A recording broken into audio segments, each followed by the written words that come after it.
آگے فرمایا شہر رمضان الذی انزل فیہ القرآن، کہ اس مہینے میں خاص یہ ہے کہ اس مہینے میں ہم نے قرآن اتارا، اور قرآن کیا ہے؟ اللہ کی باتیں، اللہ کا کلام ہے جو اللہ نے اتارا، اور ہر نبی پر اللہ نے وحی کے ذریعے اپنا کلام اتارا، لیکن اتنی بار وحی نہیں آئی جتنی بار اس امت کے لیے آئی۔ حضرت ابراہیم علیہ السلام پر وحی نازل ہوئی لیکن 50 دفعہ ہوئی، موسیٰ علیہ السلام پر 10 دفعہ ہوئی، عیسیٰ علیہ السلام پر 10 دفعہ ہوئی، حضرت نوح علیہ السلام پر 40 دفعہ ہوئی۔ کسی کو اتنا نازل نہیں ہوا کسی کے لیے اتنا کلام جتنا اس امت کے لیے نازل کیا گیا۔ اللہ کے محبوب پر وحی نازل ہوئی تو 24,000 دفعہ ہوئی۔ یہ شان ہے اس امت کی، 24,000 دفعہ وحی نازل ہوئی ہے اس امت کے لیے، یہ شان ہے۔ شہر رمضان الذی انزل فیہ القرآن، کہ اس قرآن کو ہم نے اس مہینے میں نازل کیا، اور پھر اللہ تعالیٰ نے ہم پر بڑا کرم یہ کیا کہ قرآن کا ذمہ خود لے لیا۔ فرمایا انا نحن نزلنا الذکر وانا لہ لحافظون، اگر ہمارے ذمہ یہ ہوتا تو آج جس طرح فتنے ہیں اس قرآن کی اصل حالت ہی نہ رہتی۔ اللہ نے یہ کرم کیا، فرمایا تم نے پڑھنا ہے، سیکھنا ہے، اس پر عمل کرنا ہے، اس کی حفاظت کا ذمہ میں نے خود لے لیا ہے۔ اللہ تعالیٰ 1400 سال سے لوگ اس کے اندر تحریف کرنے کے بارے میں سوچ رہے ہیں کفار، لیکن نہیں کر سکے۔ اللہ نے سینوں کے اندر محفوظ کر دیا ہے۔ اب سینوں کے اندر کون جا کر زیر زبر مٹائے؟ تو وہ سینے کتنے مبارک ہیں جن کو اللہ نے انتخاب کیا ہے اس قرآن کی حفاظت کے لیے۔ تو اللہ تعالیٰ نے یہ کرم کیا ہم پر، فرمایا اس کی حفاظت میں نے اپنے ذمہ لے لی ہے۔ اب تمہارا کام صرف یہ ہے کہ تم نے اس کو سیکھنا ہے، اس کو پڑھنا ہے اور اس پر عمل کرنا ہے، یہ تمہارا کام ہے۔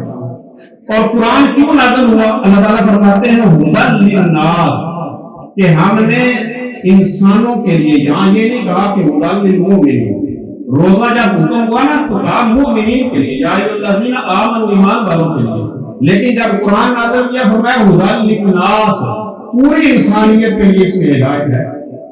علماء کہتے ہیں کہ پوری انسانیت کے لیے قرآن کے اندر ہدایت موجود ہے۔ اگر کافر بھی اس پر عمل کرے گا نا تو اسے بھی فائدہ ہوگا، لیکن اس کا فائدہ صرف دنیا میں ہوگا۔ اگر مسلمان عمل کرے گا تو اس کو دنیا میں بھی فائدہ ہوگا، آخرت میں بھی فائدہ ہوگا۔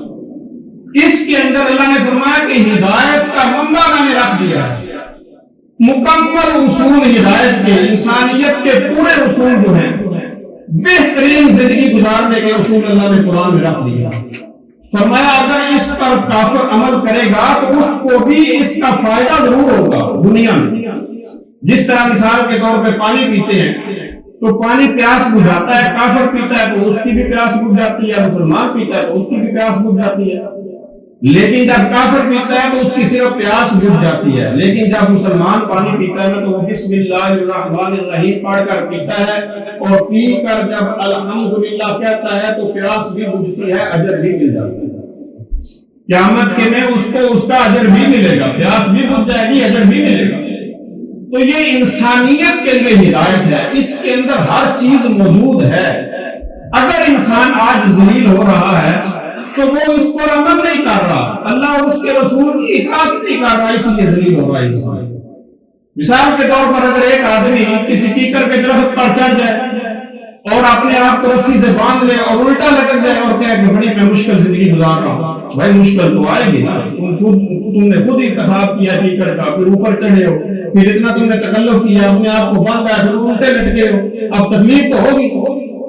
تو جو قرآن کے خلاف عمل کرتا ہے اس کو سکون تو نہیں ملے گا، مصیبتیں تو آئیں گی، مشکلات تو آئیں گی۔ اللہ اور اس کے رسول کے حکم کے خلاف اگر تم کر رہے ہو تو مشکلات تو آئیں گی، مصیبتیں تو آئیں گی، بلکہ اللہ کا کرم ہے۔ اللہ فرماتے ہیں وما اصابکم من مصیبۃ فبما کسبت ایدیکم، یہ جو دنیا میں مصیبتیں ہیں یہ بہت سارے معاصی ہیں جو میں تمہیں معاف کر دیتا ہوں، پکڑ نہیں کرتا۔